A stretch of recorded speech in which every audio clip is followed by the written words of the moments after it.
Good morning. Om Shanti. तो आज जब मुझे ये बताया गया कि मुझे यहाँ स्ट्रेस सब्जेक्ट के ऊपर बोलना है,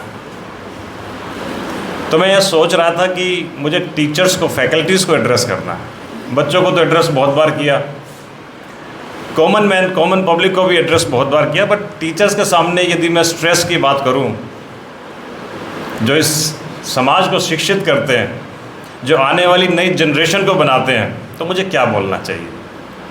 बिकॉज बाय प्रोफेशन मैं एक इंजीनियर हूँ। एक इंजीनियर यदि गलत बन जाए तो वो अपने जीवन भर में 100-200 मशीन्स गलत बना देगा, 100-200 डिसीज़न गलत ले लेगा।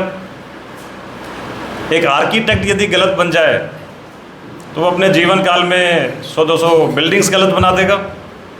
जो गिर जाए, नुकसान हो जाए, पुल गिर जाता है, हम सुनते हैं, बिल्डिंग्स गिर जाती हैं, कुछ नुकसान हो जाता है, दुख की बात। एक डॉक्टर यदि गलत बन जाए तो अपने जीवन काल में 1000-2000 ऑपरेशंस गलत कर देगा, कुछ लोगों को जल्दी ऊपर पहुंचा देगा, इतना ही कर सकता है। एक टीचर यदि गलत बन जाए तो आने वाली कई जनरेशन्स को खराब कर सकता है। तो इसलिए टीचर्स का रोल इस समाज में सबसे ज़्यादा है, सबसे महत्वपूर्ण है।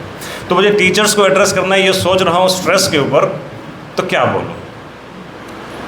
फिर मैं सोचता था कि मैं यदि कहूँ, मुझसे कोई सवाल पूछे कि क्या आप खुद स्ट्रेस में रहते हो, आप में से यदि मुझसे कोई सवाल पूछे कि क्या मुझे भी स्ट्रेस होता है, तो मेरा क्या जवाब होना चाहिए?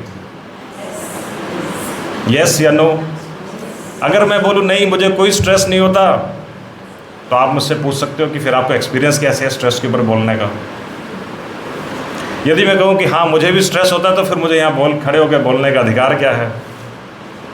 या फिर मेरे पास कुछ ऐसी स्टोरीज़ हों कि हाँ, जैसे वो पिक्चरों में दिखाते हैं कि हाँ मेरे करियर में मैं पहले पीक पे गया, फिर मैं क्रेस्ट पे आया, बॉटम पे आया, मैंने लाइफ में ऐसा सोचा, वैसा सोचा, मैं लाइफ में बिल्कुल सुसाइड के पॉइंट पर आ गया था, फिर मैं वहाँ से खड़ा होकर, मेरे पास ऐसी कोई स्टोरी भी नहीं है। तो ऐसी भी स्टोरी नहीं है, तो फिर मैं क्या एड्रेस करूँ? अब मैं सोच रहा हूँ कि रात को कि सुबह बोलना है, तो स्ट्रेस है क्या, सब्जेक्ट क्या है? शब्द तो बड़ा कॉमन है, अमूमन रोज़मर्रा की भाषा में हम बोलते हैं कि यार बड़ा स्ट्रेस है, आज बड़ा स्ट्रेस है। अब मैंने फिर गौर किया कि स्ट्रेस तो मैंने पढ़ा तो है अपनी ज़िंदगी में कभी ना कभी। कब पढ़ा है? आप सबने भी पढ़ा है। स्कूल में जब हम फिज़िक्स की किताबों में पढ़ते थे अपने स्टूडेंट लाइफ में, और आज लोग आप पढ़ाते होंगे अपने स्टूडेंट्स को, तो स्ट्रेस तो पढ़ाते हैं ना फिज़िक्स में। क्या पढ़ाते हैं आप? Force oblique area. तो स्ट्रेस तो मैंने पढ़ा है, मुझे मालूम है कि स्ट्रेस क्या है, तो मैं बोल सकता हूँ उस सब्जेक्ट के ऊपर। उस फिज़िक्स की स्ट्रेस को मैं अपने जीवन की स्ट्रेस से कैसे कोरिलेट कर सकता हूँ, ये हम बात करते हैं। क्योंकि स्कूल में पढ़ते पढ़ते और पढ़ाते पढ़ाते वो फिज़िक्स की किताब से निकल कर स्ट्रेस कब हमारे जीवन का एक हिस्सा बन गया, हमें खुद को पता नहीं चला। सच्चाई है कि नहीं है? तो फोर्स ऑब्लिक एरिया, जो स्ट्रेस की डेफिनेशन हम लोग पढ़ते हैं, आप लोग पढ़ाते हैं फिज़िक्स में। फोर्स मीन्स प्रेशर जो हमारी लाइफ पर पड़ रहा है, और एरिया मीन्स हमारा सामर्थ्य, हमारी क्षमताएं, हमारा सहन करने की शक्ति। यदि वो उससे कम हो जाती है, जो उस ऊपर से फोर्स पड़ रहा है, जो एक्सटर्नल फोर्सेस का प्रेशर हमारे ऊपर पड़ रहा है, फोर्स हमारे ऊपर पड़ रहा है, मेरा सामर्थ्य, मेरी कैपेबिलिटी उससे कम हो जाती है, तो मैं स्ट्रेस में आ जाता हूँ।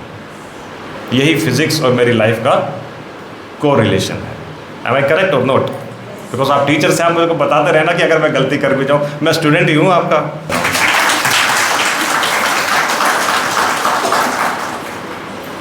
तो हम सभी यहाँ आज स्ट्रेस रिलीविंग के लिए बैठे हैं, रिगार्डिंग स्ट्रेस के लिए बैठे हैं, through positive lifestyle, positive thinking.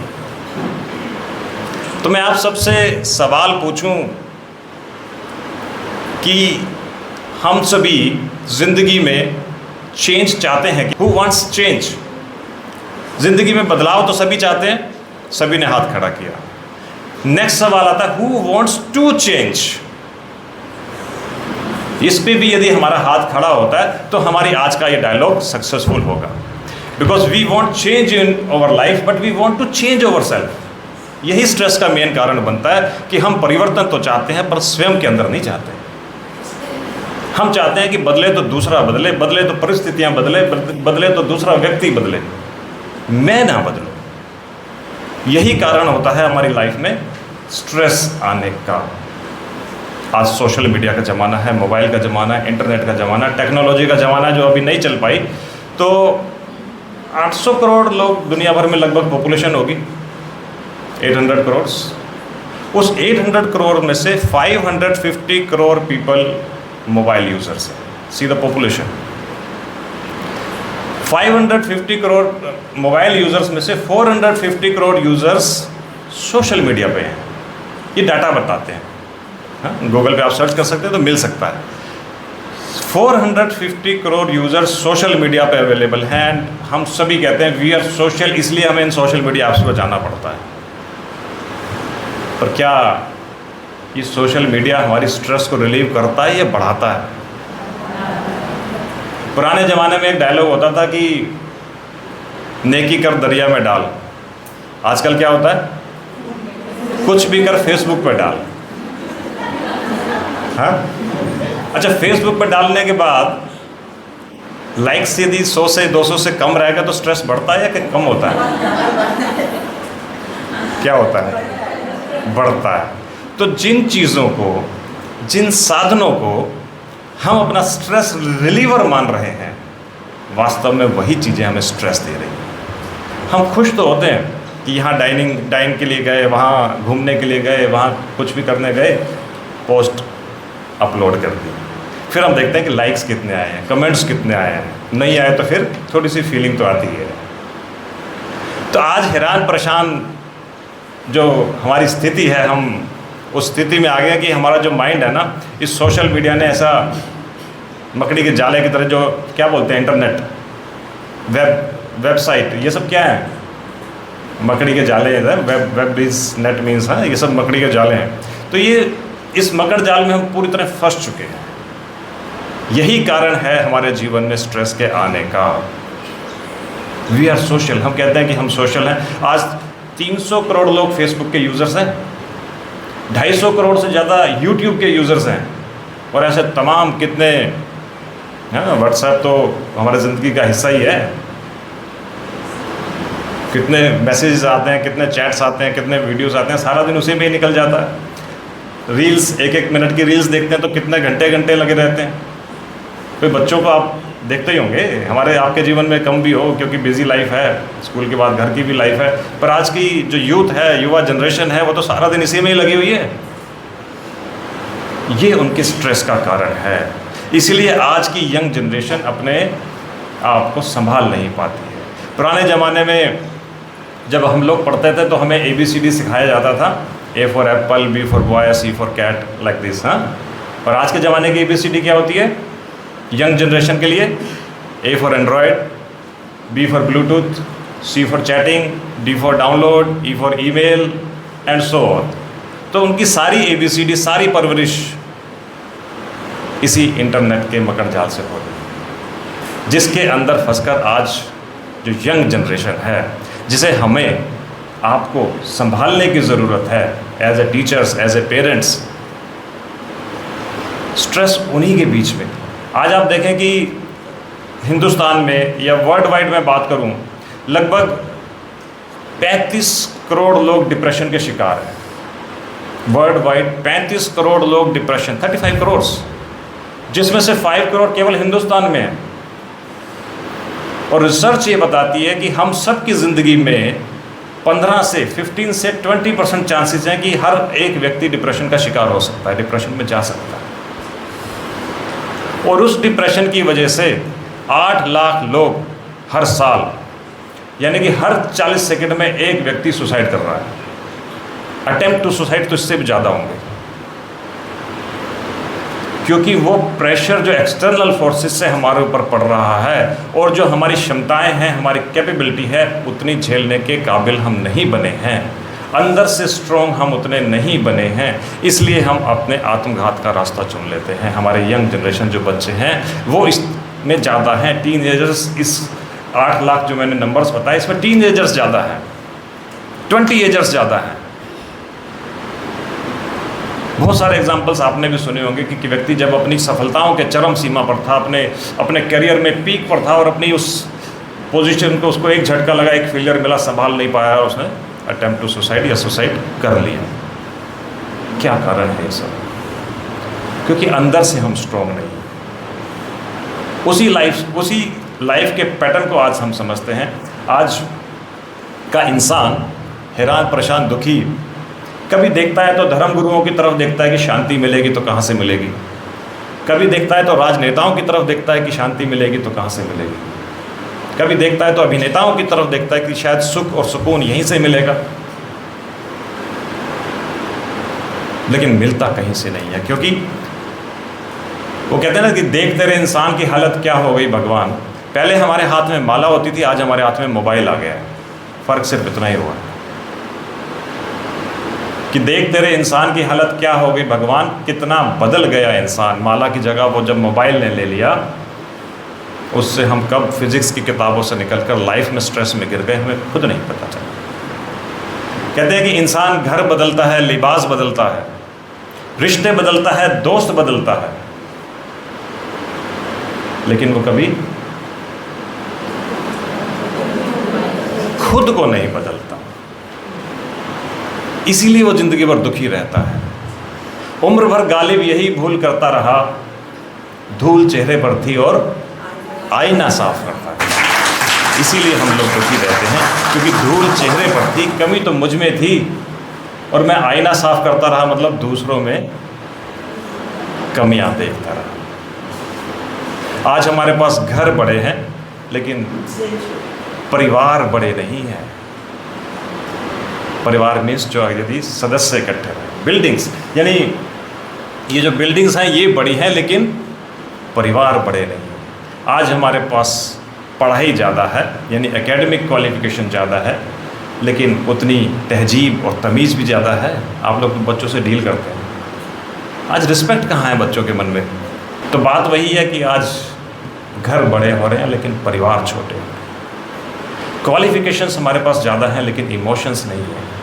आज दवाइयाँ तो भले महंगी महंगी हो गई हैं, लेकिन सेहत नहीं है।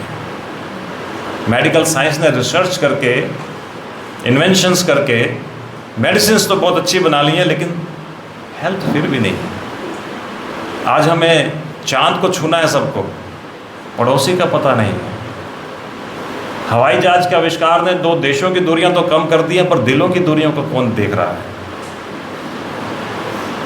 चंद्रमा जैसी शीतलता हमारे मन में है, चांद को तो हमने छू लिया है। आज हमारे पास फेसबुक पर 5000 दोस्त हैं। 5000 की तो लिमिट है, उससे ज़्यादा बढ़ नहीं सकते, इसीलिए 5000 हैं, लेकिन वास्तव में हमारे पास सच्चे दोस्त कितने। एक कार्टून मैंने देखा, बहुत अच्छा लगा। एक व्यक्ति मर गया है और मरा हुआ सोच रहा है, उसके फ्यूनरल में 8-10 परिवार के लोग आए हुए हैं। वो मरा हुआ व्यक्ति सोच रहा है कि मेरे पास फेसबुक में 5000 दोस्त, I was expecting lot of crowd here, but वो परिवार के 5-10 सदस्य आ पहुँचे। तो फेसबुक पे दोस्त बहुत हैं, लेकिन वास्तव में अच्छे संबंध किसके साथ हैं। आज अफेयर्स बहुत ज़्यादा हैं, पर रियल कनेक्शन किसके साथ है। आज हम घड़ियाँ महंगी पहनते हैं, लेकिन समय किसके पास है। तो मैं यूँ कहूँ कि आज लाइफस्टाइल ऐसी हो गई है कि हमारे रिश्ते मैगी की तरह हो गए। मैगी क्या होती है? 2 मिनट में बनती है। तो हमारे रिश्ते भी 2 मिनट में बनते हैं, पर मैगी क्या होती है? उलझी रहती है। हमारे रिश्ते भी ऐसे ही उलझे रहते हैं, बनते फटाफट है, इंस्टेंट बनते हैं, इंस्टेंट कॉफ़ी, इंस्टेंट टी, यही सब फैशन है ना आजकल। तो मैगी की तरह रिश्ते भी 2 मिनट में बनते हैं, पर उलझे भी मैगी की तरह ही रहते हैं। इसीलिए हम खुद को स्ट्रेस में घिरा हुआ पाते हैं। इसीलिए वो फिज़िक्स की किताबों से निकलकर स्ट्रेस कब हमारी ज़िंदगी का हिस्सा बन जाती है हमें पता ही नहीं चलता, और फिर हम धीरे धीरे लाइफस्टाइल डिस्टर्ब होना शुरू हो जाता है, परिवार टूटने शुरू हो जाते हैं। 6 कारण होते हैं जिनको हमें जानना चाहिए। स्ट्रेस आती कहाँ से है, फिर उससे डील कैसे करना है, फिर अपनी थिंकिंग प्रोसेस को पॉजिटिव कैसे बनाना है, इस पे बात करें। पहला कारण होता है दूसरे लोगों का व्यवहार, कि दूसरे लोग मुझसे कैसे व्यवहार करते हैं, मैं उसी वजह से परेशान रहता हूँ। कहते हैं ना कि सबसे बड़ा रोग क्या कहेंगे लोग। अब यदि लोगों ने क्या सोचना है ये भी मैं ही सोचूंगा, तो फिर वो क्या सोचेंगे। उनका काम भी मैं ही करूँगा, तो लेट देम थिंक। हर किसी को तो जीवन में खुश नहीं किया जा सकता। क्या होता है, एक बार एक पिता और पुत्र एक गधे को लेकर जा रहे होते हैं, गधा उनका पालतू होता है। सबको खुश नहीं कर सकते हैं, क्या कहेंगे लोग। तो वो पिता और पुत्र गधे को लेकर जा रहे होते हैं, रास्ते में कोई लोग मिलते हैं, छोटे बच्चे को पैदल चला रहा है, गधे पे बिठा दे, गधा खाली तो जा रहा है, गधा तो माल ढोने के लिए ही होता है। तो लोग कहते हैं कि छोटे बच्चे को पैदल चला रहा है, क्या सितम ढा रखा है तूने बच्चे के ऊपर, क्यों नहीं इसको गधे पे बिठा देता। वो व्यक्ति बच्चे को गधे पे बिठा देता है, चलने लगते हैं। थोड़ी आगे जाते हैं, दूसरा कोई व्यक्ति मिलते हैं, ए तू तो यंग बच्चा है, पैदल चल सकता है, नीचे उतर, पिता को बैठने दे, वो बूढ़ा हो गया है, उसे पैदल चला रखा और खुद तू मौज ले रहा है। बच्चा उतर जाता है, पिता बैठ जाता है। थोड़ा और आगे चलते हैं, फिर कोई और व्यक्ति मिलता है, कह रहे अरे बूढ़े आदमी, तूने खुद तो गधे भी सवारी कर रखी है, बच्चे को भी बिठा ले, उसे क्यों पैदल चला रहा है छोटे बच्चे को। वो उसे भी ऊपर बिठा लेता है, अब दोनों बैठ जाते हैं। थोड़ा और आगे चलते हैं, फिर कोई एनिमल लवर मिल जाता है, अबे गधे की क्या हालत कर रखी है, दोनों लोग उस पर चढ़े हुए हो, मार डालोगे क्या, उसकी जान निकालोगे। वो व्यक्ति गधे को ही कंधे पे बिठा लेता है। अब क्या करें, गधे को कंधे पे बिठा लेता है। थोड़ा और आगे चलते हैं, फिर कहते हैं अबे तू गधा कि ये गधा, जो गधे को कंधे पे बिठा के चल रहा है, वो गधे को उतार देता है, गधा भाग जाता है। तो सबको खुश करना नामुमकिन है। तो क्या कहेंगे लोग यदि ये भी हम सोचें, तो फिर वो क्या सोचेंगे। इसलिए ना किसी अभाव में जियो, ना किसी प्रभाव में जियो, ना किसी के दबाव में जियो, जियो तो अपने मस्त स्वभाव में जियो, अपनी अपनी लाइफ में।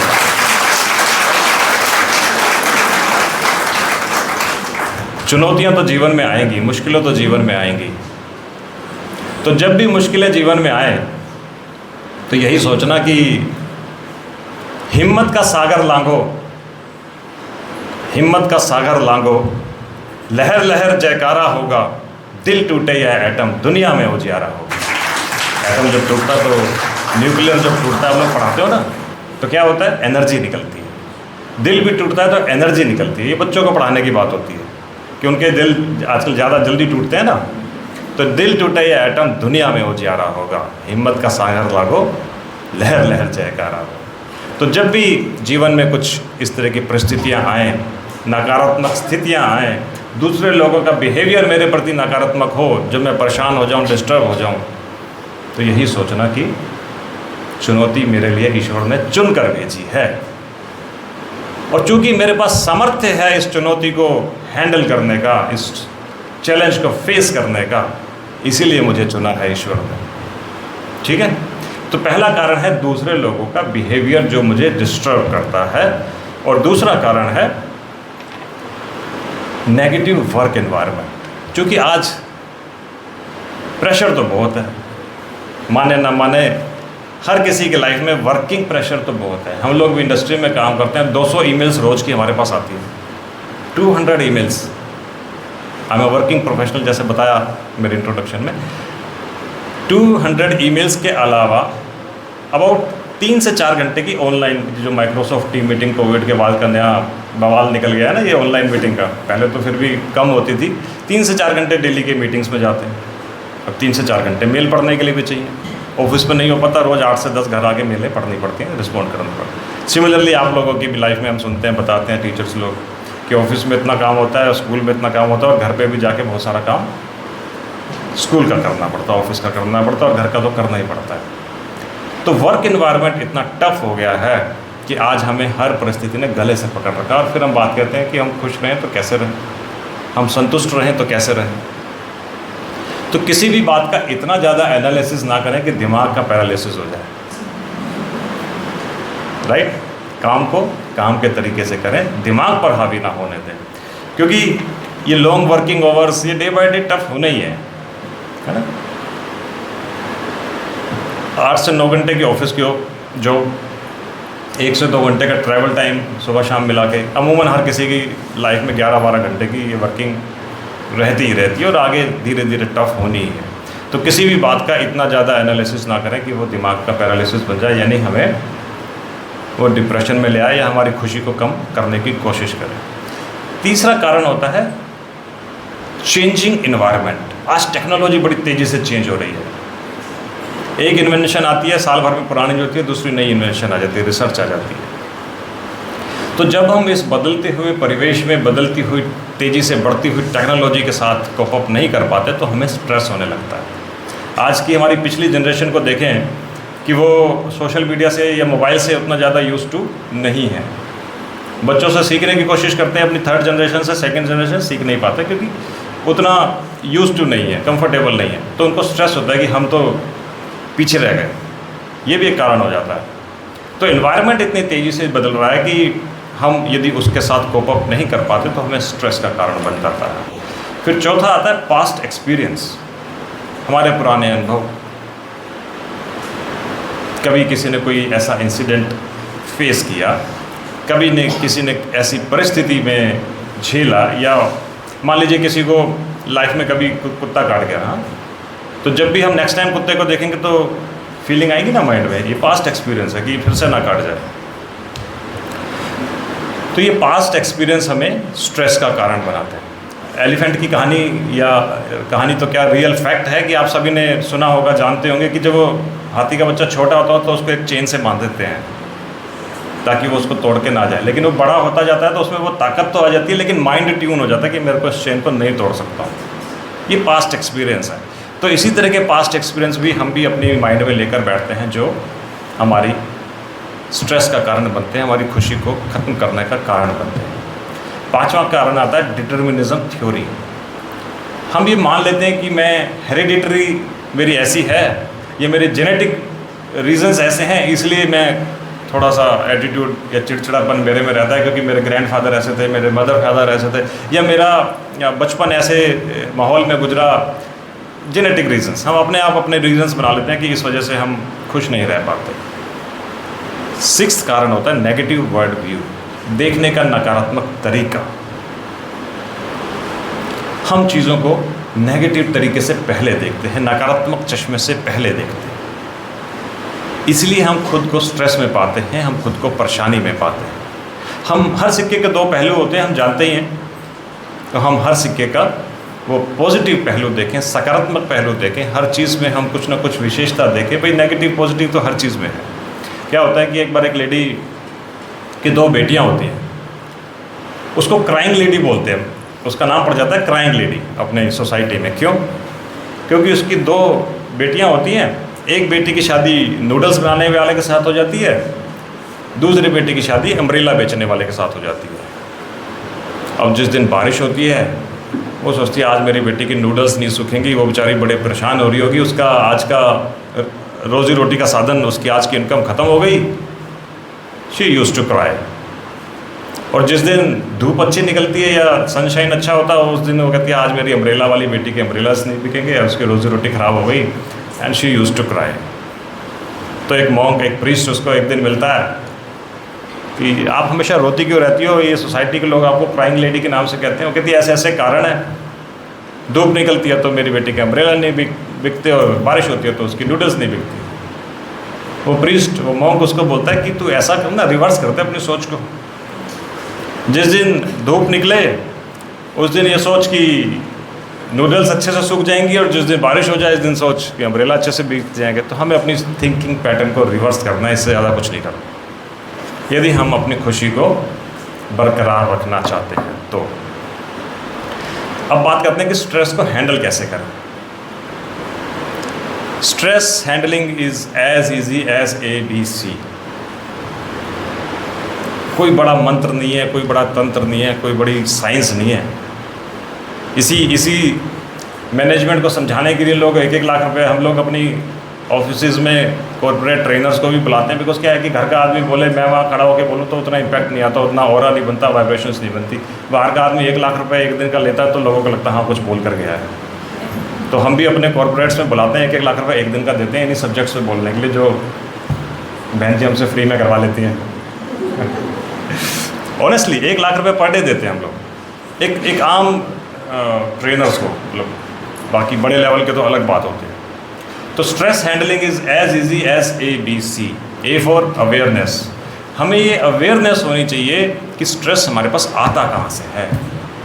क्योंकि होता क्या है कि जैसे जैसे हम बड़े होते जाते हैं ना, हमारा दिमाग तो बड़ा होता जाता है पर दिल छोटा होता चला जाता है। हमारा देखने का नज़रिया, हमारा सोचने का तरीका सब नैरो डाउन होता चला जाता है। तो दिल और दिमाग के बीच की जो दूरी बढ़ती जाती है ना, यही हमारे स्ट्रेस का कारण बनती है। दिल और दिमाग के बीच की दूरी। जब आप किसी से प्यार से बात कर रहे होते हैं ना, आप देखें कोई अफेयर में है लड़का और लड़की, तो कैसे बात करेंगे फ़ोन पे?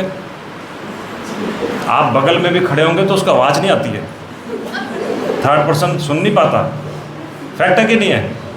और जब आप गुस्से में होते हो तो कैसे बात कर रहे होते हो? सामने खड़ा होगा व्यक्ति और तब भी इतनी तो तेज़ी से बोलेंगे कि दूसरे कमरे तक आवाज़ जा रही होगी। कारण साइंस है। क्या कारण होगा? दिल और दिमाग के बीच की दूरी। जब आप गुस्से में आ जाते हो ना, तो दिल और दिमाग के बीच की दूरी बढ़ जाती है, इसलिए आपका वॉइस तेज हो जाता है, आपकी आवाज़ ऊंची हो जाती है, क्योंकि दूरी बढ़ गई। अब आप सोच रहे हो कि दूसरा आदमी दूर है क्योंकि दिल से दूर हो गया, तो आप ऊंचा बोलते हो इतना कि दूसरे कमरे तक आवाज़ जाती है। और जब आप प्यार में होते हो तो दिल और दिमाग आपस में नज़दीक हो जाते हैं, तो आप धीरे भी बोलते हो कि बगल वाला व्यक्ति भी सुन नहीं पा रहा, लेकिन वो व्यक्ति सुन पा रहा है जिसके साथ प्रेम है। यही कारण है स्ट्रेस, यही है स्ट्रेस की हैंडलिंग। यदि हम इस दिल और दिमाग की दूरी को समझ जाएं, इसे बनाकर रख लें, फिर कुछ और समझने की जरूरत नहीं। Awareness, A for awareness. तो हमारा जो दिल है ना, ये ऐसी कोई बास्केट नहीं है, कोई डस्टबिन नहीं है जो भी आया अपना कचरा फेंक के चला गया। अमूमन होता क्या है कि हम लोग जब आपस में रोज़मर्रा की बातें करते हैं, तो आप गौर करें अपनी लाइफस्टाइल के ऊपर। जब भी हम बात कर रहे हैं तो क्या होता है कि एक बार एक पार्क में बहुत सारी लेडीज़ बैठी होती हैं और सारी शांत चुप, लेडीज़ बैठी और चुप। How it is possible? तो एक व्यक्ति वहाँ से गुजर रहा होता है, वो पूछता है कि why you are keeping silent today, आज आप सभी शांत क्यों बैठी हो? एक लेडी कहती है आज सभी प्रेजेंट है यहाँ पे, इसलिए। बात किसके बारे में करें? तो अमूमन यही तो होता है कि जो प्रेजेंट नहीं है उसकी चुगली, उसकी निंदा, उसकी राइट। तो हमारा जो दिल है ये ऐसा डस्टबिन नहीं है जो किसी ने किसी की निंदा, चुगली, किसी की शिकायत, शिकवा, गिला कर दिया और अपने दिल दिमाग में बसा लिया।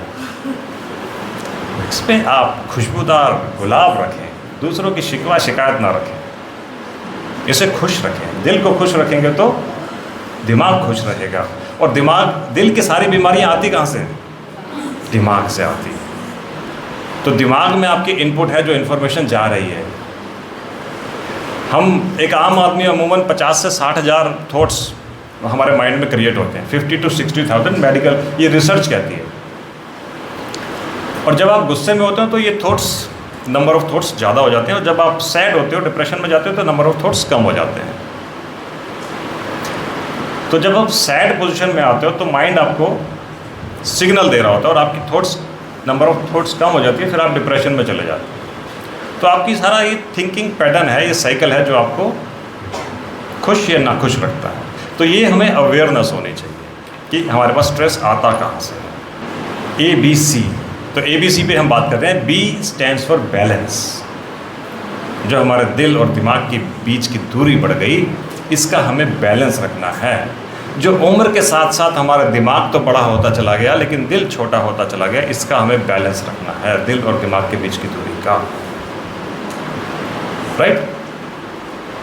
मुश्किलों का आना is a part of life, but उसमें से हंस कर निकल जाना आर्ट ऑफ लाइफ। ये आर्ट ऑफ लाइफ जब आप सभी लोग सीख लोगे, उसके लिए ज़रूरी नहीं है आके आर्ट ऑफ लाइफ के सेशन अटेंड करें हम, या कहीं पेड सेशन अटेंड करें। आजकल बहुत सारे लाफिंग क्लब्स खुल गए हैं, बहुत सारे ऐसे पेड क्लब्स खुल गए हैं जहाँ पर पैसे देकर आपको हंसना सिखाया जाता है। ये भी बात, देखते रहे इंसान की हालत क्या हो गई भगवान, कि पैसे दे के हंसना सीख रहे हैं, है ना। तो मुश्किलों का आना इज़ पार्ट ऑफ लाइफ, उसमें से हंस कर निकल जाना is an art of life. इसको हम सीख लें तो हम स्ट्रेस की हैंडलिंग बड़े आसानी से सीख सकते हैं। फिर आता है C stands for control. Awareness, balance and control, इन तीन के बीच की ये सारी जर्नी है स्ट्रेस की हैंडलिंग के लिए। Control your emotions, control your thinking patterns, right, control your tone of voice. जिंदगी में सारा झगड़ा ही तो ख्वाहिशों का है, ना तो किसी को कम चाहिए और ना किसी को गम चाहिए। नहीं अच्छा लगा?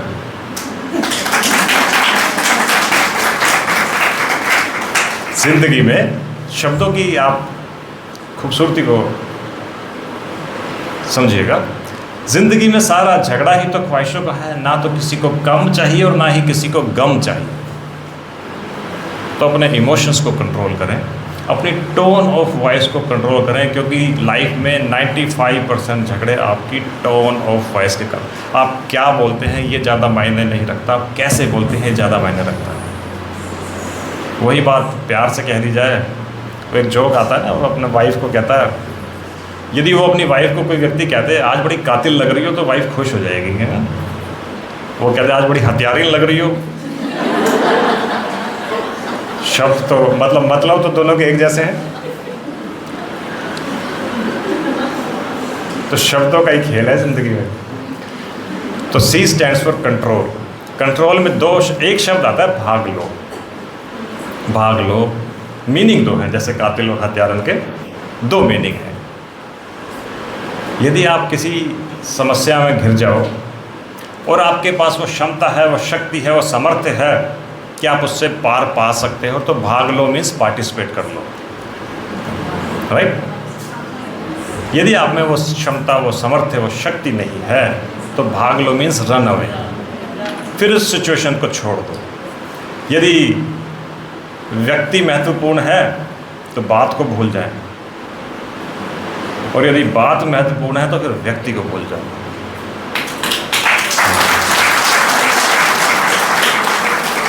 अच्छा, क्या है कि आपकी तालियां आपको खुश नहीं करती, मुझे भी खुश करती है,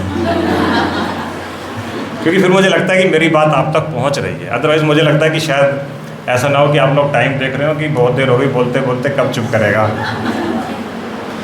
ठीक है, तो आप बीच में अपना रिस्पॉन्स देते रहोगे तो मुझे लगेगा हाँ मैं ठीक ही बोल रहा हूँ कुछ। अदरवाइज़ मेरा यूट्यूब पे चैनल है नवीन नोट्स, NOTES, नवीन नोट्स। आप उस पर जाके इस तरह के सेशंस देख सकते हैं। मैं एज ए पैशन यूनिवर्सिटीज़ में बोलता हूँ, स्कूल कॉलेजेस में बोलता हूँ, as a passion spiritual talks करता हूँ। तो इस तरह के कुछ मेरे प्रयास, मैं ये तो नहीं कहता कि मैं परफेक्ट हूँ, बहुत अच्छा स्पीकर हूँ, पर जितना भी प्रयास कर पाता हूँ और जितनी भी रिकॉर्डिंग ऐसे हो पाती है मैं पोस्ट करता हूँ। तो आप जाकर देखें तो मुझे अच्छा लगेगा। लाइफ के कुछ छोटे छोटे क्वेश्चंस होते हैं। बहुत अच्छी अच्छी वीडियो थी भैया, मुझे पता नहीं लैपटॉप सपोर्ट क्यों नहीं कर रहा, जो आप देखें तो अच्छा लगे कि जो व्यक्ति पॉजिटिव थिंकर्स होते हैं, जिनको हम मानते हैं कि अच्छा सोच रखते हैं, हमेशा खुश रहते हैं, कि वो बाय बर्थ ही ऐसे पैदा होते हैं या उनकी लाइफ की चॉइस होती है कि वो खुश रखते हैं। बिकॉज हैप्पीनेस, मैं एक बार एक रेडियो पे लाइव सेशन दे रहा था, कभी मौका मिलता है तो वो भी हो जाता है, तो उन्होंने यही पूछा कि हैप्पीनेस क्या है, how you will define it. तो मेरे माइंड में आंसर आया कि एक चीज़ होती है स्टेज, कि आज मेरे पास बहुत सारा पैसा आ गया, बहुत सारी सुख सुविधाएं संपन्न हो गया, तो मेरा एक स्टेज हो गया, एक लेवल हो गया और मैं खुश हुआ। I reach to a level, that is a stage. तो वो भी एक हैप्पीनेस हो सकती है, लेकिन वो परमानेंट नहीं है। वो जब तक मेरे पास सुख सुविधाएं हैं, जब तक मैं उस लग्जरी को अफोर्ड कर सकता हूँ, तब तक मैं उस स्टेज पर बना रहूँगा। या आज जिस पोजीशन पर मैं हूँ, उस पोजीशन का मैं अपने अंदर गुमान करूँ कि हाँ मैं बहुत अच्छी पोजीशन पर अपने करियर में पहुँच गया, तो जब तक वो पोजीशन है तब तक मेरे अंदर वो खुशी बनी रही।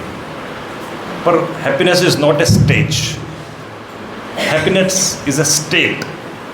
स्टेट मीन्स निरंतर जो बनी रहे, बहती रहे, स्टेट ऑफ माइंड। तो हमारी state of mind is happiness. ठीक है,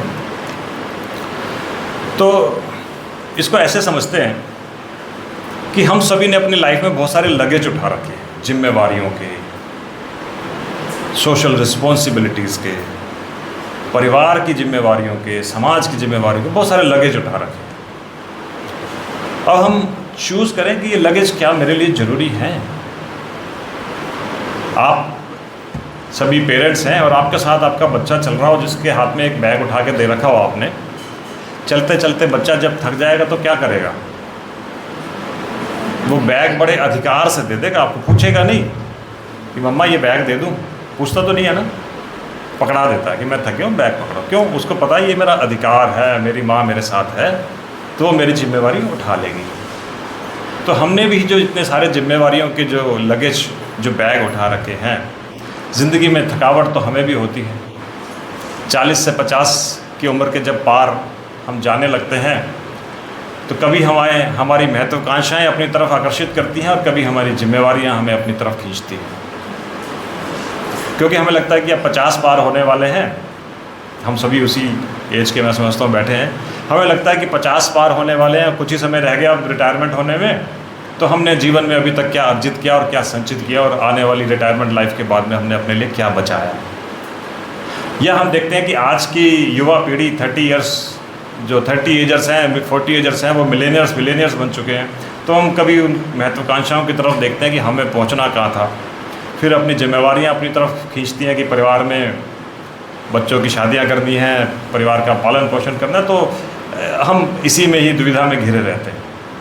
यही सोच हमारे अंदर, जो मैंने कहा 40 से 50 हज़ार सोच एक व्यक्ति के मुँह में एक दिन में चलती है।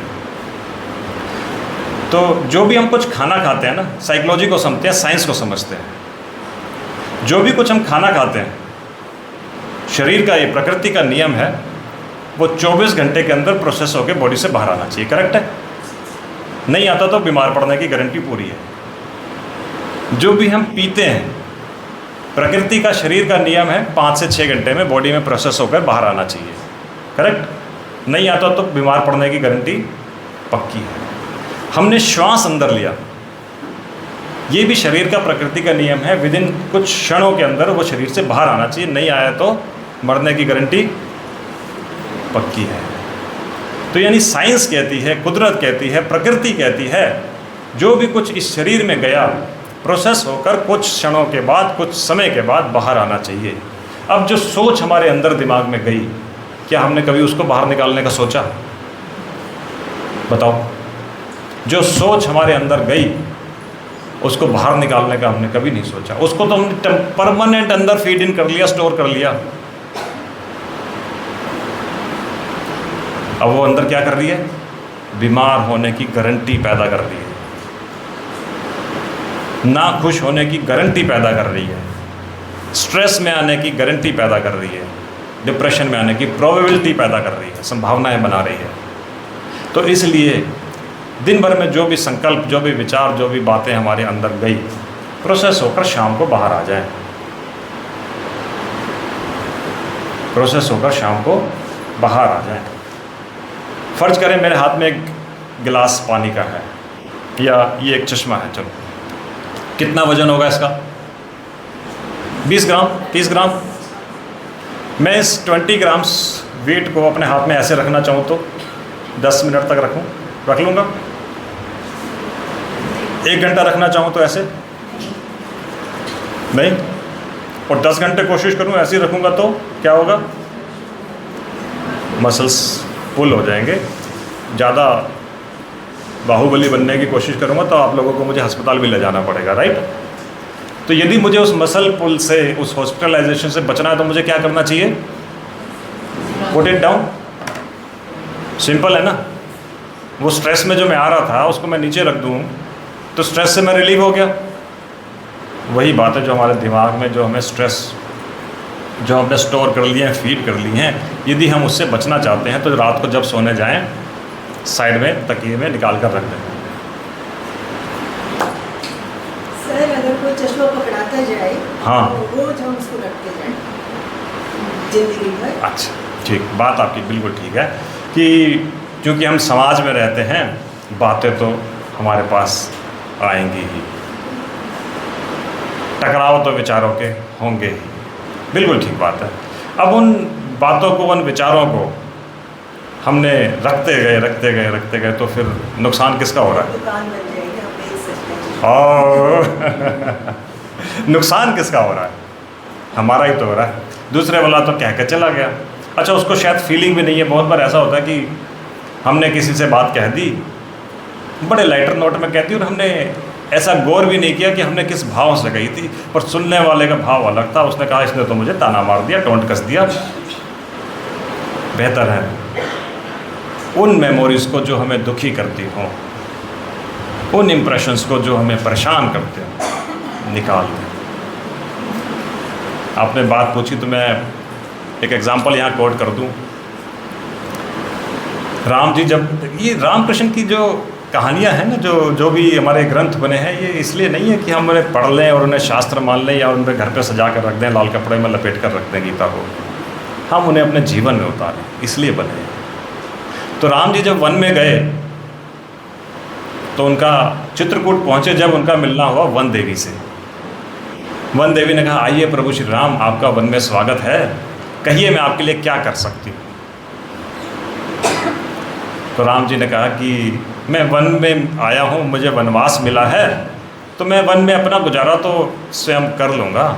आप यदि मेरे लिए कुछ करना चाहती हो तो एक काम कर दो, ये वन के कांटे हटा दो, वन के कांटे हटा दो। तो वन देवी ने कहा, प्रभु जी जो आपकी आज्ञा जरूर कर दूंगी, पर एक जिज्ञासा है, कहो तो पूछ लूँ। राम जी ने कहा, जरूर पूछ लो। बोली, आप तो वन पार करके आ चुके, अब आपको क्या लाभ यदि मैं कांटे हटाऊं या ना हटाऊं? आप तो वन पार करके चित्रकूट तो पहुंच चुके हो। तो राम जी कहते हैं कि आपकी बात बिल्कुल ठीक है, मैं वन पार करके आ चुका, पर मुझे पूरा विश्वास है कि मुझे ढूंढते हुए मेरा अनुज भरत जरूर आएगा, और यदि उसे एक भी कांटा चुभा तो उसको बहुत दर्द होगा, दुख होगा। ये संस्कृति है कि वो सोच रहा है कि मेरा अनुज आएगा, मेरा भाई आएगा, और उसको कांटा चुभेगा तो उसे दर्द होगा। अब वन देवी बड़ी स्मार्ट है, क्या पूछती है वन देवी, क्या अयोध्या का राजा, क्योंकि भरत उस समय राजा हो चुके थे, क्या अयोध्या का राजा, क्या दशरथ का पुत्र, क्या राम का छोटा भाई, क्या अयोध्या की चतुरंगिनी सेनाओं का सेनापति इतना निर्बल है, इतना कमजोर है कि वन के कांटे भी नहीं सहन कर पाएगा? वन देवी पूछती है। राम कहते हैं, अरे वो तो इंद्र के वज्र के समान मजबूत है, यदि उसकी छाती से कोई तीर भी टकरा जाए तो टूट जाएगा।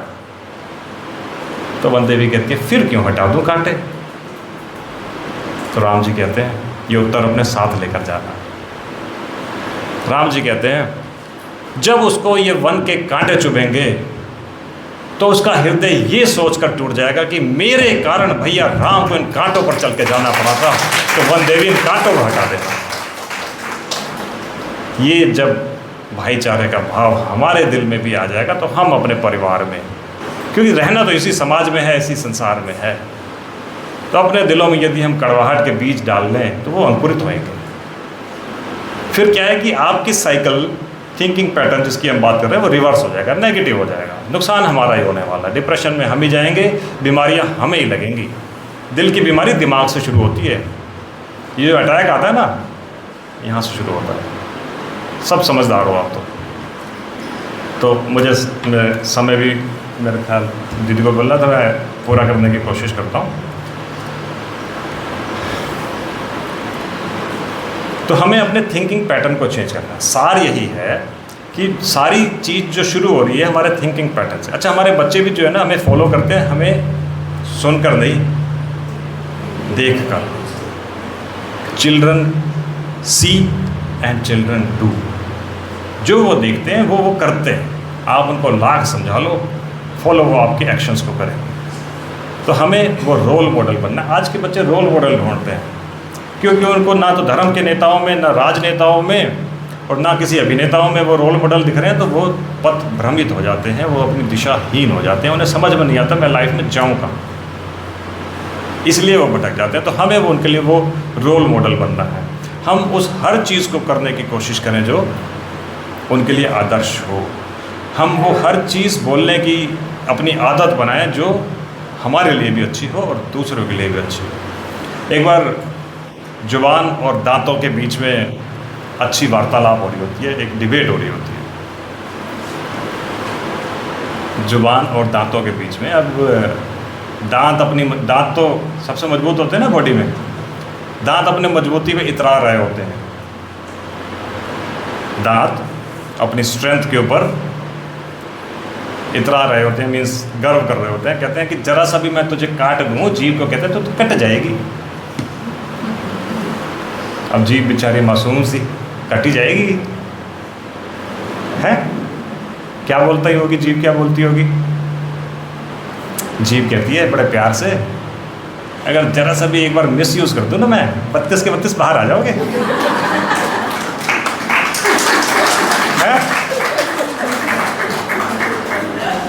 भाई आपने किसी को गाली दी थी तो उसने मार दिया तो 32 ही पूरी बाहर आ जाएगी।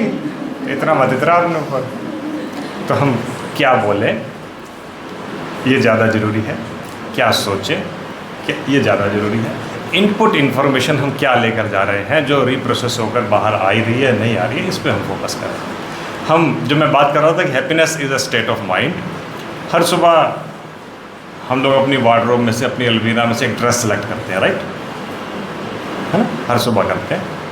तो जब भी कल से आप अपने लिए अपनी वार्डरोब से एक ड्रेस उठाएंगे, एक पॉजिटिव थॉट अपने लिए उठा लेंगे कि आज मुझे इस सम्मान में, इस संकल्प पर रहना है, आज मुझे इस पॉजिटिव एफर्मेशन में रहना है।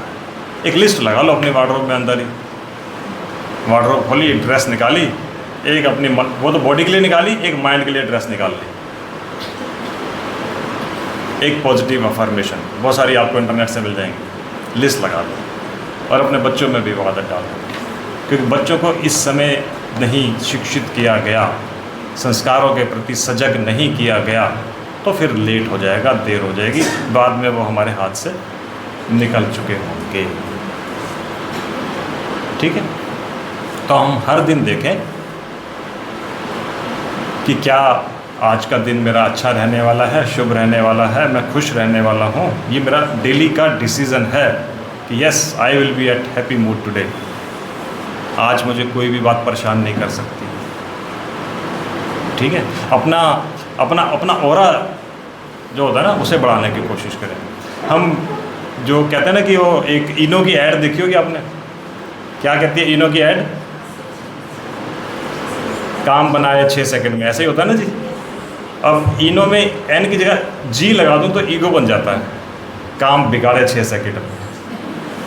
यदि वो ईगो हमारे अंदर आ जाती है तो 6 सेकंड में काम बिगड़ता भी है। तो कुछ लाइफ की पॉजिटिव हैबिट्स हैं कि अपने चेहरे पर हमेशा स्माइल रखें। पॉजिटिविटी का, जैसे आप खाना खाते हो थोड़ा सा नमक डालते हो ना, तो पॉजिटिविटी के स्प्रिंकलिंग करते रहें अपनी सहकर्मियों के साथ, परिवार के साथ, समाज के साथ। और जब भी मौका मिले दूसरों को अप्रिशिएट करें।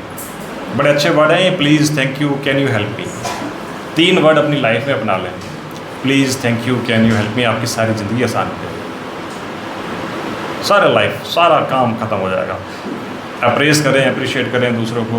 ये आजकल लाइफस्टाइल भी ऐसा बन गया, हम दूसरों को कॉम्प्लीमेंट देने में कतराते हैं, माइज़र, कंजूसी करते हैं। तो कॉम्प्लीमेंट करें, एक थैंक यू कार्ड बना कर दें। कुछ ऐसा कल्चर हम स्कूल में बना सकते हैं कि एक दूसरे को अप्रिशिएट करने के लिए कार्ड दें, उस कार्ड के पॉइंट्स हों, पॉइंट्स का कलेक्शन हो, ऐसा समथिंग कुछ भी कर सकते हैं। और फिर हम एक मैथमेटिक्स का नियम है, आप लोग टीचर्स हैं, बड़े अच्छे से समझ जाएंगे कि बोर्ड यहाँ मैं लिख सकता हूँ, है, मैं लिख कर एक फॉर्मूला समझाता हूँ आपको, क्योंकि सीइंग इज़ बिलीविंग। हाँ, जो मैं बोल कर चला जाऊँगा तो शायद उतना याद नहीं रहेगा, जो लिख कर चला जाऊँगा तो माइंड में इम्प्रेशन आ जाएगा। करेक्ट है फॉर्मूला? लाइफ में लव है तो लाइफ है।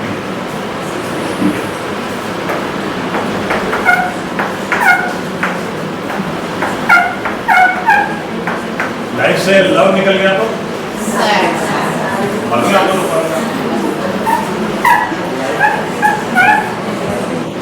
अब मैथमेटिक्स के नियम कहते हैं प्लस माइनस कैंसिल हो जाते हैं। करेक्ट है, प्लस माइनस कैंसिल हो गए।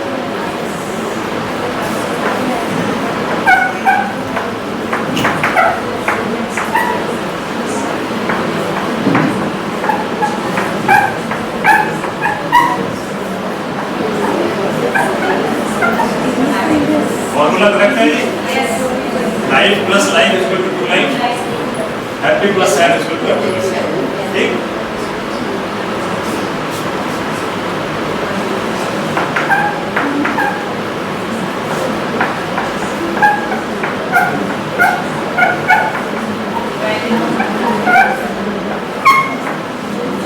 ये दो यहाँ जाएगा।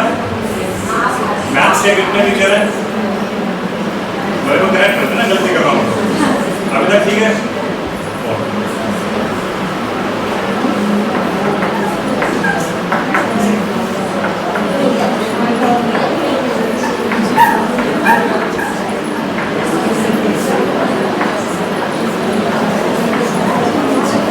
लाइफ में कभी खुशी कभी गम।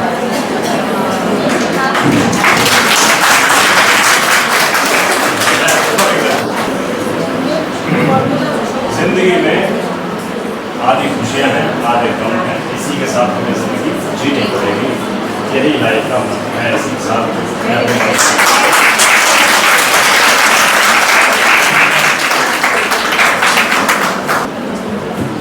Thank you so much, sir. Learning from real life examples are more interesting and obviously have made our day well. Thank you so much, sir.